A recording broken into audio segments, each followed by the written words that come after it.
Assalamualaikum warahmatullahi wabarakatuh.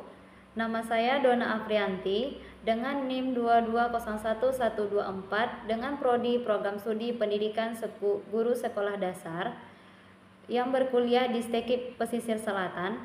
Sebagai pemateri presentasi hari ini, saya sangat senang dan bangga dengan Anda semua, serta saya akan membagikan sebuah topik, yaitu ruang lingkup kurikulum merdeka. Merdeka Belajar adalah suatu kebijakan yang dicetuskan oleh Menteri Pendidikan dan Kebudayaan, yakni Nadiem Makarim. Ia mengungkapkan bahwasannya Merdeka Belajar adalah suatu tujuan memberikan ruang dalam pengembangan potensi pada diri peserta didik dengan kebebasan berpikir, kebebasan otonomi yang diberikan kepada elemen pendidikan kurikulum merdeka.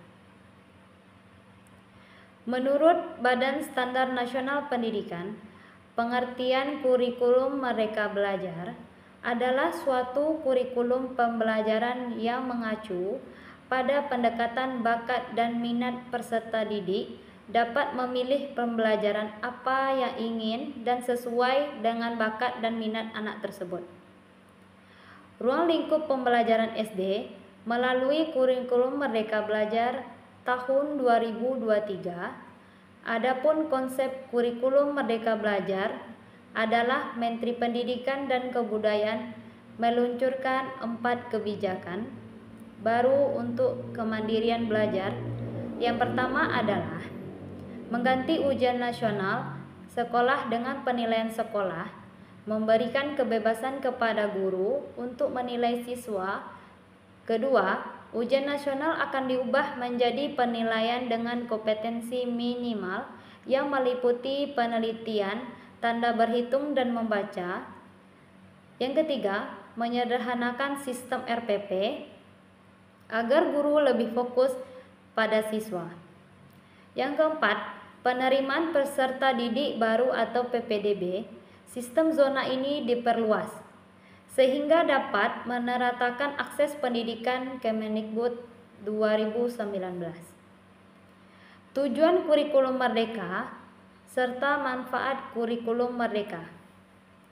Tujuan dari kurikulum merdeka ini untuk mengembalikan otoritas pengelola pendidikan kepada sekolah dan pemerintah daerah, di mana otoritas pengelola pendidikan diwujudkan dalam bentuk memberikan fleksibilitas kepala sekolah dan pemerintah daerah dalam pendidikan. Kebijakan Merdeka Belajar ini dilaksanakan untuk mempercepat pencapaian tujuan nasional pendidikan, yaitu meningkatkan sumber daya manusia Indonesia yang mempunyai keunggulan dan daya saing dibandingkan dengan negara-negara lainnya.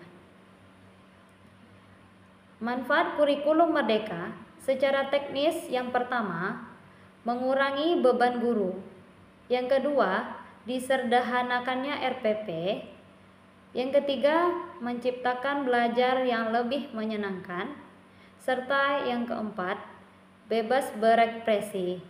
Lalu yang kelima, tidak menuntut siswa menjadi sama. Yang keenam, mendukung inovasi guru dalam mengajar kurikulum merdeka. Pembelajaran berbasis proyek penguatan profil pelajar Pancasila atau P5, fokus pada materi esensial sehingga memiliki waktu cukup untuk mendalami kompetensi dasar, literasi dan numerasi, serta fleksibilitas dalam pembelajaran yang diferensiasi dengan menyesuaikan kemampuan siswa. Struktur kurikulum merdeka untuk kelas 1, fase A, dan kelas 2 untuk fase A juga, fase B untuk kelas 3 dan 4, serta fase C untuk kelas 5 dan kelas 6. Fungsi pokok perencanaan: yang pertama, dengan adanya perencanaan pengajaran, maka pelaksanaan baik dan efektif. Yang kedua, membuat perencanaan yang baik, maka seorang guru akan tumbuh dan berkembang menjadi tenaga pendidik yang profesional. Perencanaan yang memiliki perencanaan yang penting yang harus dilakukan. Dengan adanya perencanaan, maka dapat dilakukan suatu perkiraan terhadap hal-hal dalam melaksanakan yang dilalui. Yang kedua, perencana memberikan kesempatan untuk memilih berbagai alternatif tentang cara terbaik atau kesempatan untuk memilih kombinasi cara yang terbaik. Yang ketiga, dengan adanya rencana, maka akan ada standar untuk mengadakan pengawasan atau evaluasi. Keberhasilan dalam penerapan pembelajaran kurikulum merdeka, yang pertama memiliki beberapa proses dalam pembelajaran, antara lain dilakukan adalah menganalisis capaian pembelajaran atau CP untuk menyusun tujuan pembelajaran dan alur tujuan pembelajaran. Kemudian pengembangan modul pembelajaran adalah alat pembelajaran yang membantu pendidik dalam melaksanakan pembelajaran yang bertujuan untuk mengidentifikasi kompetensi, kekuatan, serta kelemahan siswa.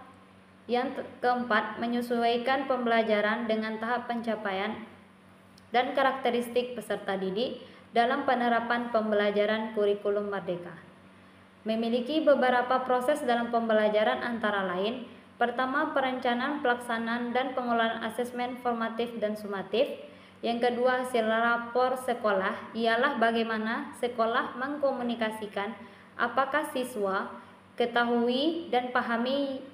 Serta yang ketiga, evaluasi pembelajaran dan asesmen dari hasil penelitian yang dilakukan.